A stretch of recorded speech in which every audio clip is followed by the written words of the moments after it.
Je me présente, Fabrice Moartem, donc je travaille chez XWiki sur le projet CryptPad, que je vais vous présenter aujourd'hui. Et je vais vous présenter en particulier la manière dont la sécurité de CryptPad fonctionne à l'aide du chiffrement de bout en bout. Et comment est-ce qu'on va essayer de protéger les données. Donc on va commencer simplement par une introduction. Donc déjà, qu'est-ce que CryptPad? Donc CryptPad, c'est une suite Office. Donc par suite Office, du coup, on va essayer d'intégrer l'ensemble des documents Office usuels. Donc là, ici en bas, on voit des applications, les présentations, les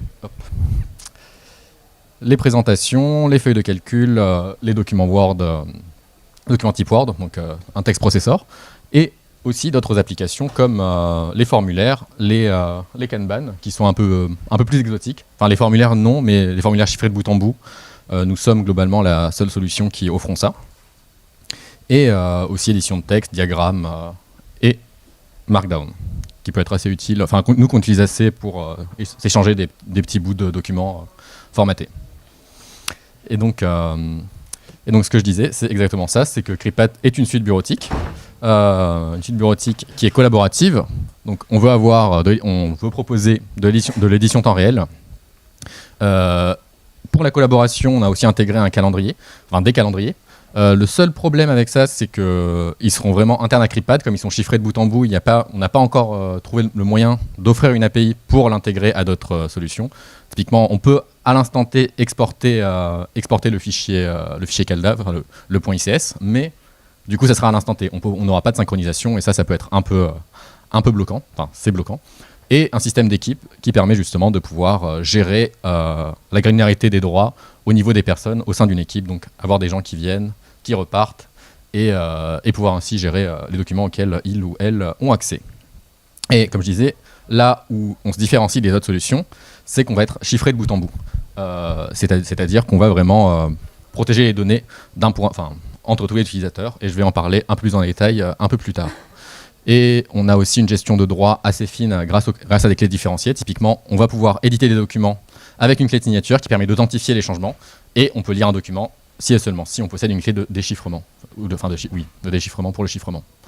Et l'autre point aussi, c'est comparativement à d'autres solutions chiffrées, comme par exemple la suite GPG pour chiffrer les documents des mails, par exemple, on veut avoir une utilisation qui ne va pas... Enfin, on va essayer de cacher le plus possible cette couche de chiffrement pour vraiment se concentrer sur l'expérience utilisateur et ne pas forcément déstabiliser les gens. On veut que les gens puissent l'utiliser comme ils s'attendraient sur les solutions concurrentes. Et enfin, on est à l'OSXP, donc c'est une solution open source distribuée sous licence AGPL v3, qui implique que lorsque on vous sert le service, le code source doit être disponible. Et donc, historiquement, ça a été développé chez XWiki. Donc, on est actuellement une équipe de 9 personnes qui travaillent sur CryptPad. Pour le point historique, en fait, CryptPad est né lorsqu'XWiki avait besoin d'édition real-time pour les pages de wiki, simplement. Et en fait, le prototype a été développé de manière chiffrée de bout en bout. Et à partir de ça, petit à petit, on s'est rendu compte qu'en fait, un fichier... Enfin, souvent, la représentation interne des fichiers, quand elle n'est pas binaire, ça va être simplement du texte, donc on peut le représenter en JSON, par exemple, c'est ce qu'on va faire pour les Kanban. Et du coup, on a rajouté comme ça des solutions au fur et à mesure, donc certaines développées nous-mêmes, comme les Kanban et les formulaires, comme je disais, et aussi d'autres, typiquement OnlyOffice pour les solutions Office, parce qu'on n'avait pas développé toute une suite Office par nous-mêmes. Notre cœur de métier, c'est vraiment la collaboration chiffrée de bout en bout real-time. Et le financement est ouvert, donc... on a majoritairement, pour l'instant, on est majoritairement financé par des projets à 80%. Et l'instance CryptPad.fr, qui est l'instance qu'on héberge, nous rapporte, via les abonnements des utilisateurs, environ 20% de notre revenu. Et donc chaque année, les financements sont ouverts, et du coup, chaque année sur notre blog, au début de l'année, on donne le détail du bilan financier de l'année précédente. Et on essaye aussi de trouver des plans en B2B.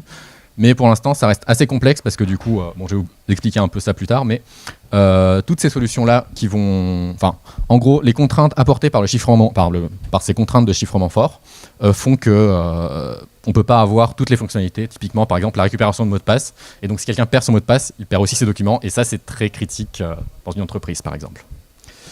Et donc, comme je disais, ça fait 11 ans que ça a été créé en tant que prototype pour le real-time. et ensuite développé comme une suite Office, donc il s'est passé énormément de choses depuis. Là, c'est vraiment la toute dernière version qu'on peut voir à droite, qui est sortie il y a 2 mois. Et on a fait aussi une refonte graphique, donc il y a eu beaucoup de changements qui ont été faits entre-temps, et pas que graphiques. Et un point chiffre sur notre instance, donc cryptpad.fr. Du coup, on a environ 3 millions de pads, enfin 2,6 millions de pads. J'aurais peut-être dû refaire une mise à jour parce que ça grossit vite. Donc 2,6 millions de pads qui sont ouverts sur 30 jours glissants, donc par mois. Et 300 000 IP uniques, donc pas exactement utilisateurs parce que du coup, en fait, comme c'est un service qui est pas mal utilisé par des personnes soucieuses de leur vie privée, elles vont souvent utiliser des systèmes typiquement comme Tor avec des IP qui vont changer tout le temps, mais globalement, ça va être les chiffres assez importants.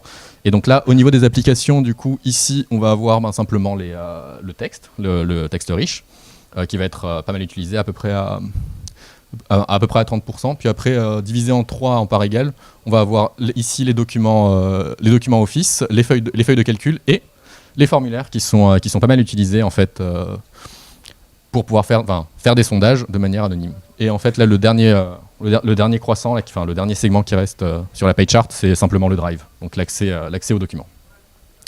Et donc, pour conclure cette introduction, ce qu'on vous offre avec CryptPad, c'est avoir de la collaboration et la protection de votre confidentialité. Donc, dans les Neven, vous pouvez voir qu'avec CryptPad, vous pouvez avoir les deux. Ce qui ne semble pas forcément si intuitif que ça.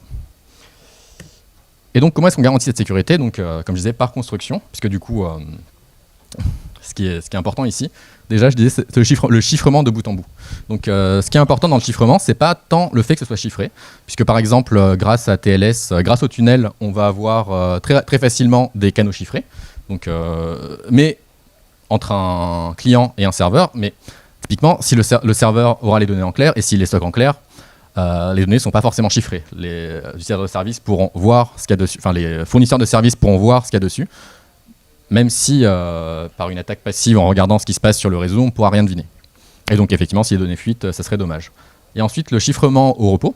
Donc ici, on peut voir que le canal de communication sera chiffré, que les données stockées seront chiffrées, mais les clés sont gérées par les administrateurs, administratrices, et du coup, là aussi, ça change fondamentalement, virtuellement rien à ce qui se passe, puisque du coup, les administrateurs pourront toujours lire ce qui se passe. Et là où le chiffrement de bout en bout est intéressant, c'est que du coup, la gestion des clés de leur création à leur partage sera fait côté client. Et qui pourront du coup ainsi envoyer les données chiffrées au serveur. En plus, on rajoute aussi TLS par-dessus pour rajouter encore une couche en plus authentification. Et de cette manière, en fait, nous, le fournisseur de service va simplement garder ces données chiffrées et ensuite les redistribuer. Et ne pourra rien faire avec. Et une petite note aussi, c'est que du coup, il y a aussi des services qui proposent des reverse proxy, comme Cloudflare par exemple.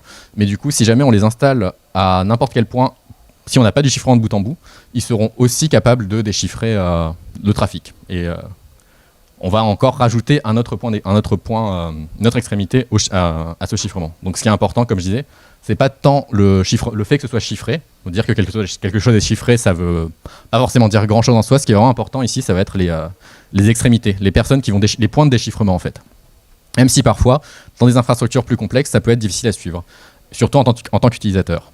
Et du coup, ça fait aussi que la gestion des clés devient primordiale.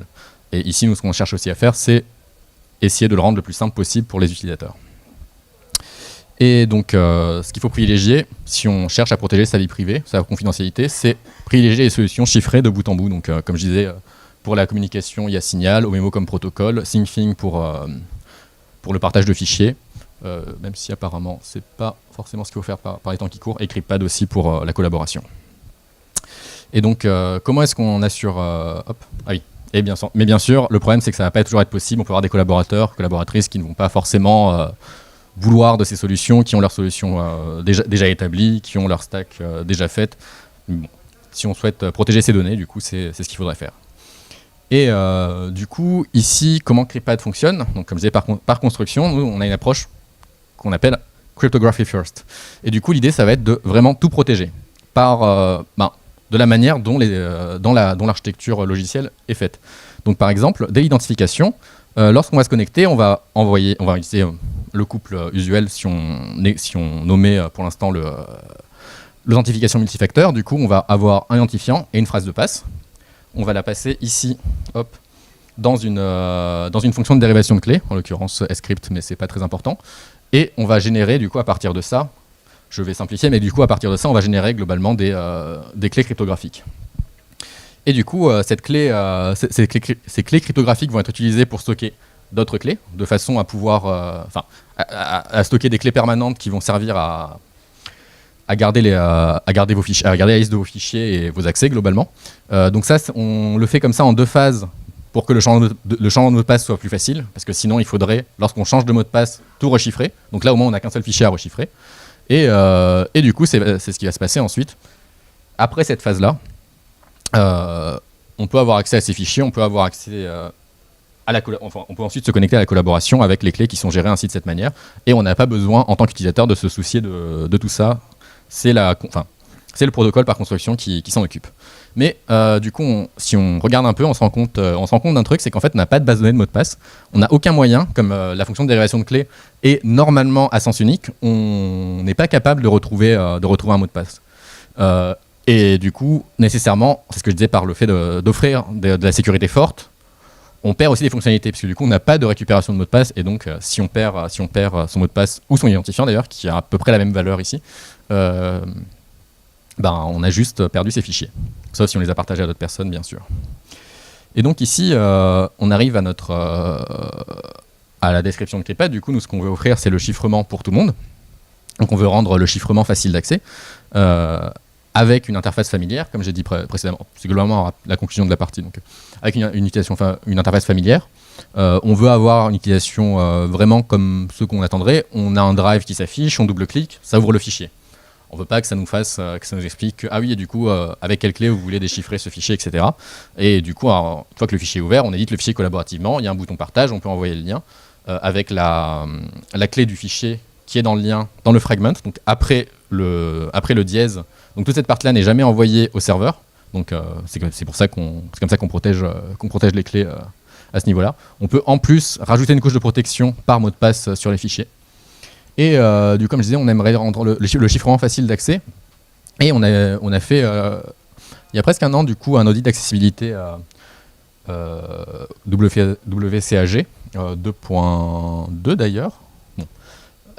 Notre objectif, c'est la 2.1 AA, mais du coup, on a eu un en 2.2 qui disait justement en introduction que la suite est déjà assez accessible, mais et qu'on peut effectivement voir des efforts visibles dans la manière dont le produit est conçu pour rendre vraiment les applications accessibles. Bon, il y a encore beaucoup de travail à faire, ça c'est la partie qui est après et que j'ai omis ici, mais du coup, c'est un travail qu'on fait en continu. Et du coup, maintenant, on va parler d'un autre point. Un des trucs qui est en projet en ce moment, un des produits qu'on développe, c'est CryptPad API. Hop.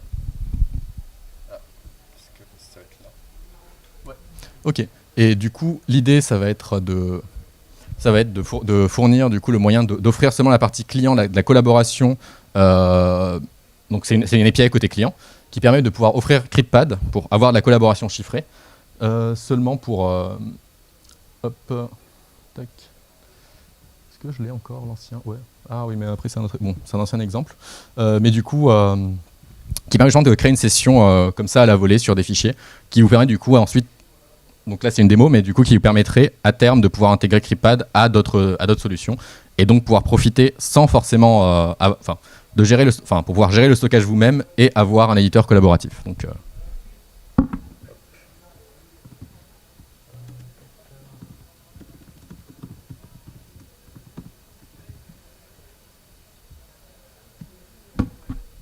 peut-être. Non? Si. Je sais pas si j'ai une bonne connexion. Et de toute façon, je crois que j'ai pas forcément le temps pour la démo au final, mais bon. Et c'est que normalement, en fait, je partage le lien et ensuite, vous pouvez ensuite l'éditer, mais je crois qu'il n'y aura pas le temps parce qu'il reste 5 minutes. Donc je vais simplement revenir. Non, bon. C'est pas grave, c'est l'effet démo. Tac. Ok. Et bon, en gros, l'idée ici, c'était vraiment de proposer cette solution qui permet du coup d'intégrer CryptPad, le client, à d'autres solutions parce qu'effectivement, des fois, on souhaite juste avoir une suite Office, mais s'occuper du stockage et sans forcément le chiffrement de bout en bout du coup pour le stockage. On a aussi d'autres solutions côté entreprise, du coup, CryptPad Cloud. Donc c'est pour les personnes qui ne peuvent pas héberger leur solution elles-mêmes, enfin qui n'ont pas envie d'héberger CryptPad sur site et qui ne veulent pas non plus avoir à gérer l'infrastructure. Donc c'est une offre pour accompagner la création d'une instance. Alors pourquoi créer une propre instance plutôt qu'utiliser une instance existante? C'est parce que ça permet de la personnaliser, de pouvoir par exemple mettre le logo de l'entreprise, de la société, de la structure, de pouvoir établir les règles précisément, typiquement une instance fermée, une instance ouverte, autoriser les comptes invités ou non, etc. En passant par CryptPad Cloud, du coup, vous aurez aussi le support par XWiki SAS d'ailleurs, la boîte, pas XWiki le produit. Et du coup, c'est la même chose. C'est possible de la tester ici. Créer une instance de démonstration qui va durer une semaine. Et plus tard, si ça convient à vos besoins, du coup ensuite la convertir ensuite en un abonnement plus pérenne. Et finalement sur les améliorations, du coup on a des améliorations côté UI UX.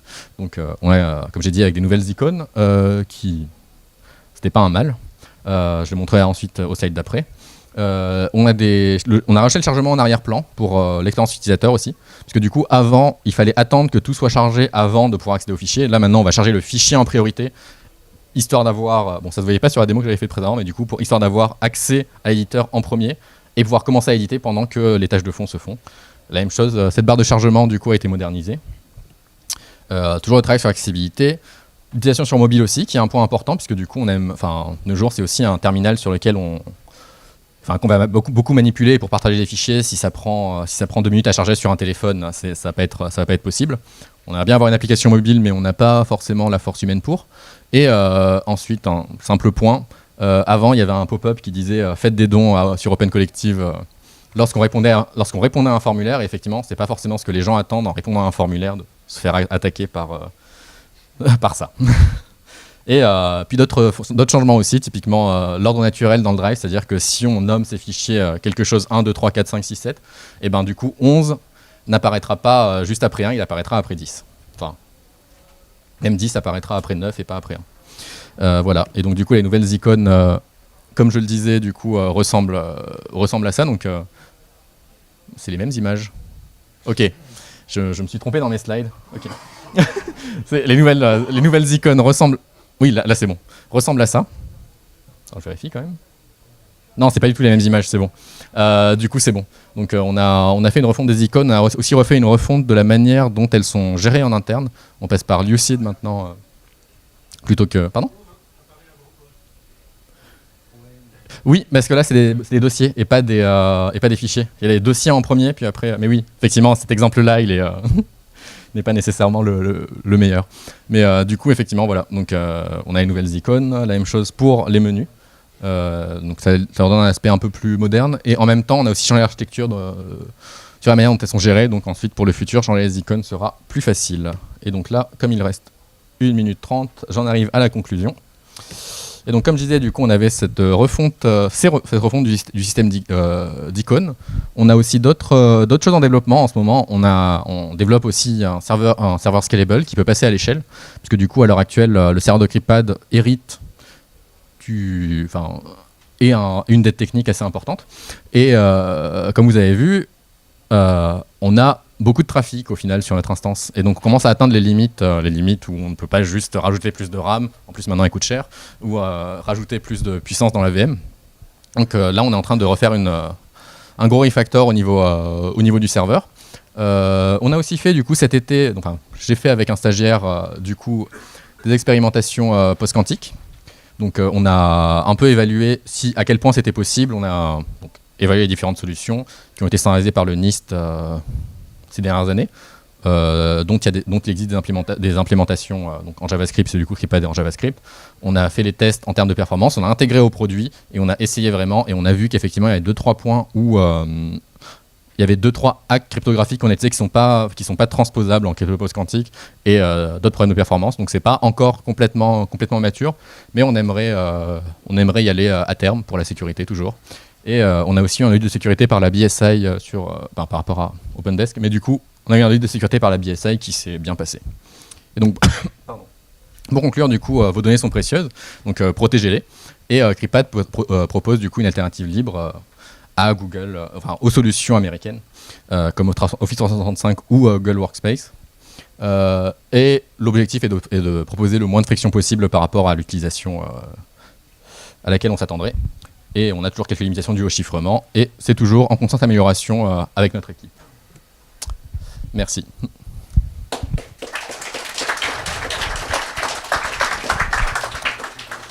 Il reste du temps pour les questions, du coup? Non? Ok, bon ben, du coup, merci, et vous pouvez toujours nous retrouver sur le stand, qui est juste dehors.